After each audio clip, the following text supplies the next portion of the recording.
Hi friends, YouTube my channel. और कैसे हो? उम्मीद करती हूँ अच्छे होंगे।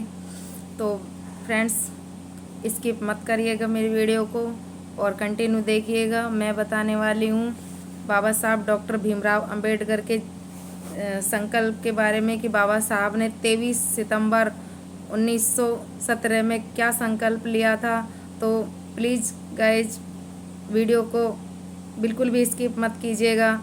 और मैं बताने वाली हूँ सच जानकारी, जिसके बारे में हमारे समाज के लोगों को अभी तक ये नहीं पता कि हमारे बाबा साहब ने हमारे लिए किन किन संघर्षों में क्या किया है। तो मैं बताने जा रही हूँ आपको बाबा साहब के संकल्प के बारे में कि बाबा साहब ने 23 तारीख को क्या संकल्प लिया था।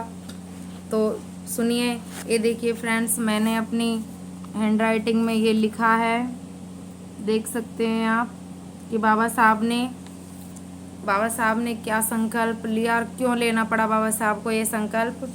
तो सुनिए, सभी बहन भाइयों को, जो भी मेरी वीडियो देखेगा, मेरे समाज के लोग देखेंगे, सबसे पहले मैं उनको जय भीम, नमो बुद्धाय। और फ्रेंड्स, सभी मेरी वीडियो को ज़रूर देखिएगा। हमारा समाज ज़्यादा से ज़्यादा जागरूक हो कि बाबा साहब ने हमारे लिए क्या क्या किया है और किन किन संघर्षों से गुजरे हैं बाबा साहब का जीवन। तो सुनिए आप, वर्ष 1917 में गुजरात के बड़ौदा शहर में नौकरी करने आए बाबा साहब गुजरात में एक बड़ौदा शहर पड़ता है, उसमें बाबा साहब नौकरी करने आए। बाबा साहब अम्बेडकर जी को रहने के लिए मकान नहीं मिला। बाबा साहब को मकान नहीं मिला। उन्होंने बड़ौदा नरेश के जो राजा था,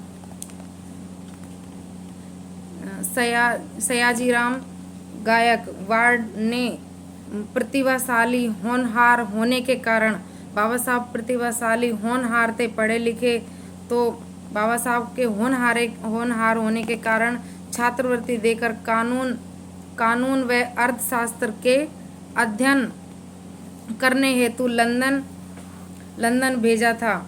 छात्रवृत्ति के साथ अनुबंध यह था कि छात्रवृत्ति इसलिए दी गई कि बाबा साहब उनके यहाँ 10 साल की नौकरी करेंगे। छात्रवृत्ति का अनुबंध यह था कि विदेश में उच्च शिक्षा प्राप्त करने के बाद वे बड़ौदा रियासत को अपने 10 वर्ष की सेवाएं देंगे। अध्ययन कर उच्च शिक्षा हासिल करने के उपरोक्त अंबेडकर करार के मुताबिक, जो बाबा साहब उनसे करार करके गए थे, स्कॉलरशिप लेके पढ़ने गए थे लंदन, तो करार करके गए थे। अंबेडकर जी करार करने के मुताबिक अपनी सेवाएं देने हेतु बड़ौदा आए। वहाँ से पढ़ के बाबा साहब स्कॉलरशिप के थ्रू, और वो वहाँ पे बड़ौदा में आए अपनी सेवाएं देने के लिए। बड़ौदा नरेश यानी राजा, वहाँ के राजा ने उन्हें सैनिक सचिव के पद पर तत्काल नियुक्त कर दिया था। बाबा साहब की इतनी उच्च शिक्षाएं देकर, इतना मतलब पढ़े लिखे होनहार होने के पर उनको तत्काल सचिव के पद पर नियुक्त कर दिया था। एक सामान्य सी घटना आग की तरह फैल गई थी कि बाबा साहब को, वो घटना ये थी कि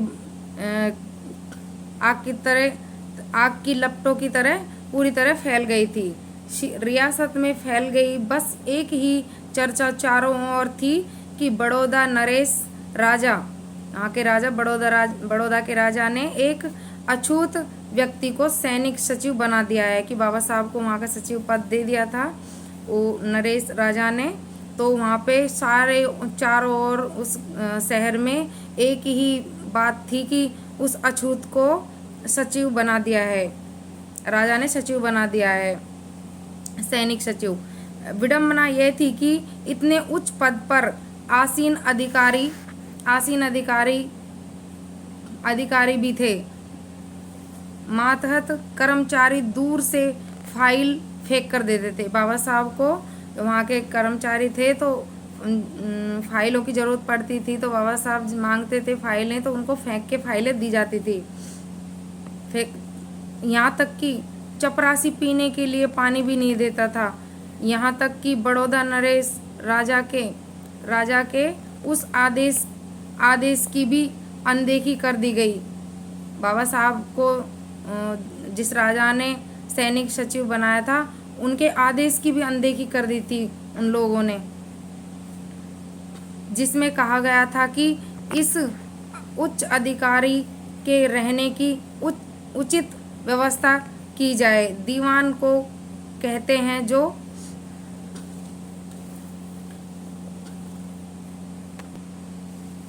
तो दीवान उसको कहते हैं जो राजा के सारी चीज़ों का देखभाल, पैसों का संभालना, ये चीज़ें करना, तो सारी चीज़ें वो करता था, तो दीवान उसको कहते हैं। दीवान उसकी मदद करने के लिए स्पष्ट इनकार कर दिया। बाबा साहब की मदद करने के लिए दीवान ने स्पष्ट मना कर दिया। इस उपेक्षा और तिरस्कार के बाद बाबा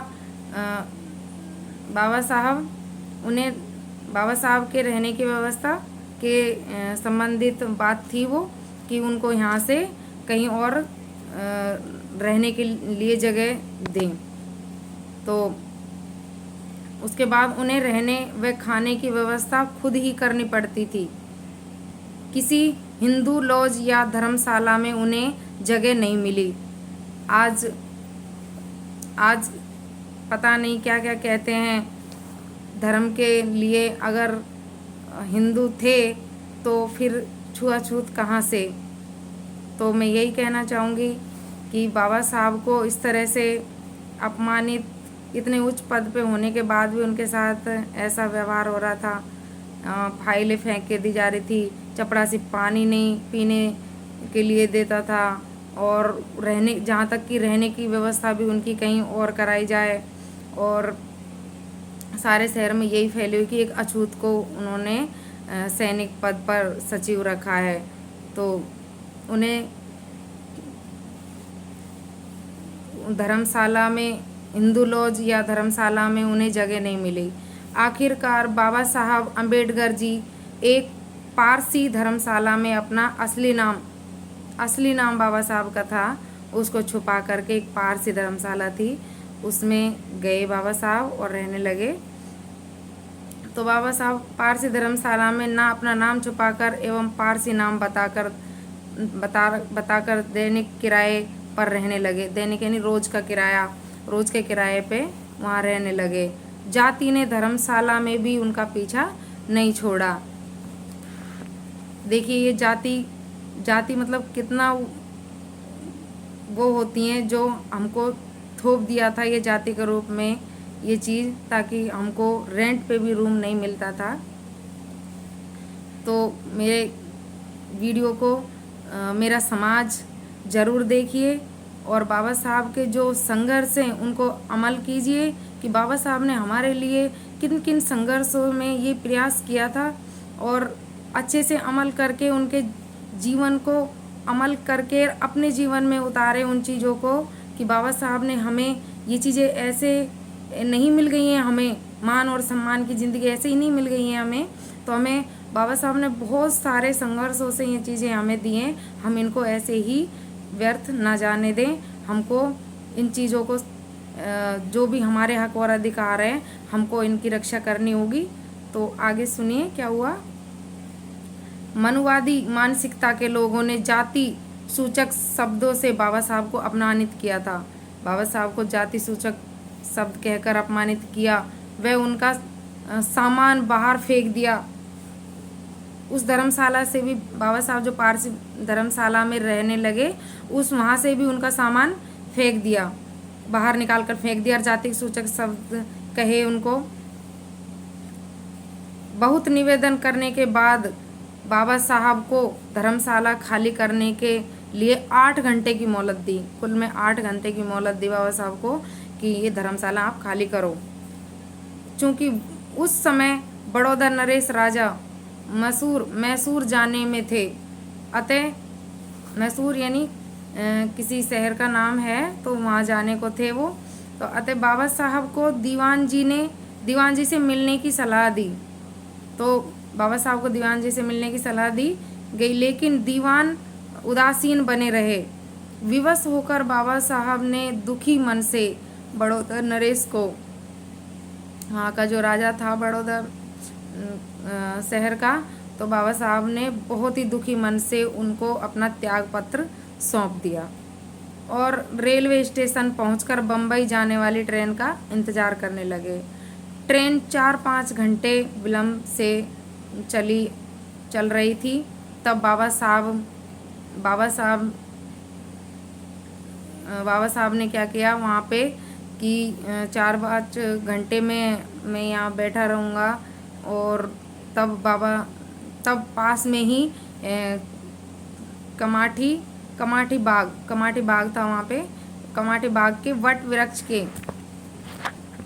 वट वृक्ष के नीचे एकांत में बैठकर वह अपने साथ हुए अन्याय को याद करके फूट फूट कर रो रहे थे। साथियों, बाबा साहब इतनी मेहनत से आगे बढ़ रहे थे, सारा कुछ अपमान सहकर भी आगे बढ़ रहे थे, तो भी और इतने आगे बढ़े, इतने आगे होने के बावजूद बाबा साहब के साथ ये हो रहा था। तब बाबा साहब वहाँ पर बैठ कर के अपने ऊपर हुए अत्याचार को, अपमान को वो याद कर के फूट फूट करके रो रहे थे। उनकी आवाज़ सुनने वाला उस वट वृक्ष के अलावा कोई नहीं था। लाखों लाख प्रतिभा से योग्य प्रतिभावान एवं सक्षम होकर भी वह उपेक्षित थे। उनका दोष केवल इतना था कि वो अछूत थे। उनका दोष खाली यही था कि वो अछूत थे। इतनी उच्च डिग्रियां प्राप्त करने के बाद भी बाबा साहब के साथ ये सब हो रहा था, तो बाबा साहब वह अछूत थे। उन्होंने सोचा कि मैं इतना उच्च शिक्षित होकर भी, विदेश में पढ़ने के बावजूद भी, विदेशों में तब भी मेरे साथ ऐसा व्यवहार हो रहा है, तो देश के करोड़ों अछूतों लोगों के साथ क्या हो रहा होगा। बाबा साहब ने खुद पे ली ये चीज़ें कि मेरे समाज के साथ, मैं इतना पढ़ लिख कर भी, इतनी डिग्रियां प्राप्त करने के बावजूद भी और इतना आगे जाने के बाद भी मेरे साथ ये सब हो रहा है, तो मेरे करोड़ों अछूतों, मेरे समाज के करोड़ों अछूतों के साथ क्या हो रहा होगा। तो तारीख थी 23 सितंबर 1917। बाबा साहब ने सोचा कि मुझे और मेरे समाज को इन्हीं जातियों, छुआछूत के कारण अपमानित होना पड़ रहा है और अब मैं इन जातियों को ही ख़त्म कर दूंगा। बाबा साहब ने उस वट वृक्ष के पेड़ के नीचे बैठकर बाबा साहब ने संकल्प लिया कि मैं अब इन जातियों के कारण मेरे समाज के साथ ये सब हो रहा है, मेरे साथ ये सब हो रहा है, तो मैं इन जातियों को ही ख़त्म कर दूंगा और सभी को न्याय, स्वतंत्रता, बंधुत्व और समानता का अधिकार दिलाऊंगा। और जब उन्हें आंसू थमे, बाबा साहब के जब आंसू थमे, तो उस समय बाबा साहब ने एक विराट संकल्प लिया। विराट यानी बहुत ही जिस वचन पर हम खरे उतरते हैं, वो बाबा साहब ने एक निर्णय ले लिया था, एक संकल्प ले लिया था कि मैं अब इन चीज़ों को करके ही रहूँगा, पीछे कदम नहीं हटाऊँगा और मैं इन चीज़ों को हटा के ही रहूँगा जिससे मेरे समाज को अपमानित होना पड़ रहा है। रेंट पे रूम नहीं मिलते हैं, पढ़ने लिखने का कोई अधिकार नहीं था। अब मैं कोई नौकरी नहीं करूँगा। बाबा साहब ने ये संकल्प लिया, अब मैं कोई नौकरी नहीं करूँगा। तब अपना पूरा जीवन इस देश के छुआछूत निवारण और समानता कायम करने के कार्य करने में लगाऊंगा। यह एक साधारण संकल्प नहीं था। बाबा साहब का ये एक साधारण संकल्प नहीं था, बहुत ही दुखी हो गए थे वो।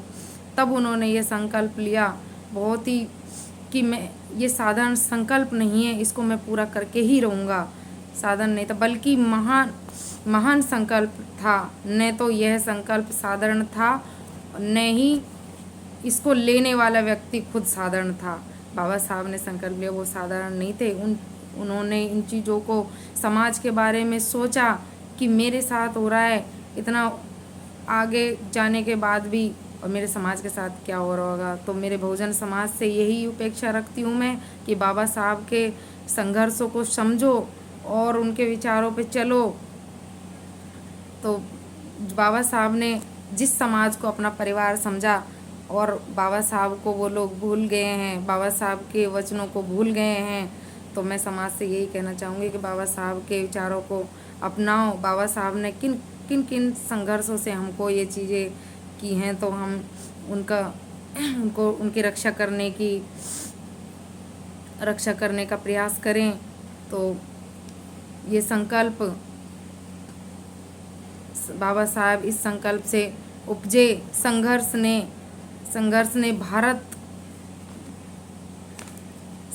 ने भारत के करोड़ों लोगों के जीवन की दिशा बदल दी। बाबा साहब ने जीवन भर संघर्ष किया। वह उत्पीड़ित लोगों के जीने का नया रास्ता दिखाया। मेरे बहुजन समाज से मेरी यही विनती है कि बाबा साहब के इन संकल्प दिवस को और ये बाबा साहब को ऐसे ही मूर्तियों में मत पूजो। बाबा साहब के जो विचार हैं, बाबा साहब की जो बुकें हैं, बाबा साहब की जीवनी है, बाबा साहब का संघर्ष है, उनको पढ़ो और तब आगे बढ़ो। और बाबा साहब का ये संघर्ष है, इसको ऐसे जहन में उतार लो कि आज ऐसे उतार लो कि किसी दूसरे व्यक्ति के साथ, हमारे समाज के किसी दूसरे व्यक्ति के साथ ये अन्याय अत्याचार होता है तो उसका अपना दुख समझो। अपना दुख समझोगे, बाबा साहब ने हमारा दुख था वो अपना समझा, तभी हमारे लिए वो इतना कर पाए। अगर आज ये हो रहा है कि आज उसके साथ हो रहा है, मेरे साथ तो कुछ नहीं हो रहा, तो ऐसा मत समझिए मेरे बहुजन समाज के लोगों। ऐसा समझो कि आज वो मेरा भाई के साथ ऐसा हुआ है, कल मेरे साथ भी हो सकता है। तो आप उसका डटकर मुकाबला कीजिए, उंगली उठाइए, आवाज़ उठाइए उस समाज के लिए कि मेरे समाज के साथ ऐसा वर्षों से होता आ रहा है और आज आज़ादी के बाद भी हम लोग सुरक्षित नहीं हैं, आज़ाद नहीं हैं।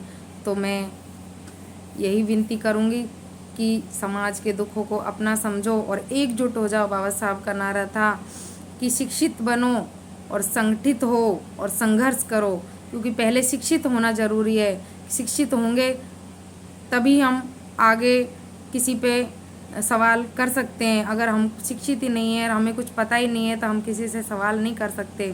तो पहले बाबा साहब का नारा था कि शिक्षित बनो, तो हमको शिक्षित बनना है, शिक्षा के ओर बहुत ज़्यादा ध्यान देना है हमें। और संगठित रहो, संगठित यानी एकजुट रहो। भाई भाई आपस में मत लड़ो, समाज के लोगों मत लड़ो और अड़ोसी पड़ोसी मत लड़ो, अपने एकजुट रहो।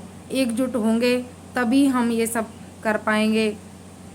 और एक लकड़ी को हर कोई आसानी से तोड़ सकता है और पूरा गट्ठड़ को कोई आसानी से नहीं तोड़ सकता। तो वो मजबूत गट्ठड़ बन जाओ कि हमको तोड़ने वाला वो खुद टूट जाए, उसको तोड़ते वक्त वो खुद टूट जाए। तो बाबा साहब का दूसरा नारा था संगठित हो। तो संगठित होने के बाद फिर संघर्ष करो। तो हम संगठित होंगे, फिर संघर्ष करेंगे, तो हमें कोई भी दुनिया की ताकत नहीं है जो तोड़ देगी हमें। तो हमको पहले शिक्षित बनना है, फिर संगठित होना है और संघर्ष करना है, ना कि हमें एक दूसरे की जड़ें काटनी है। मेरे बहुजन समाज से मेरी यही विनती है और मैं वीडियो को यहीं पे समाप्त करूँगी क्योंकि वीडियो बहुत ज़्यादा लंबी हो जाएगी। तो मैं वीडियो को यहीं समाप्त करती हूँ। नमो बुद्धाय, जय भीम साथियों। और मेरी वीडियो अच्छी लगी तो लाइक करना और अपने समाज तक ज़रूर पहुँचाना, इसको अपने समाज के लोगों के पास शेयर करना ज़्यादा से ज़्यादा, और मेरी वीडियो को सब्सक्राइब करना। और मैं ऐसी ही वीडियो लाती रहूँगी आपके पास, तो मेरे वीडियो को सब्सक्राइब करना, मुझे आगे बढ़ाना। आप मुझे आगे बढ़ाओगे तो मैं यूट्यूब पर ऐसी ही वीडियो लाती रहूँगी। आपकी वजह से ही मैं यूट्यूब पर बनी रहूँगी। तो फिर से मेरा जय भीम, नमो बुद्धाय साथियों।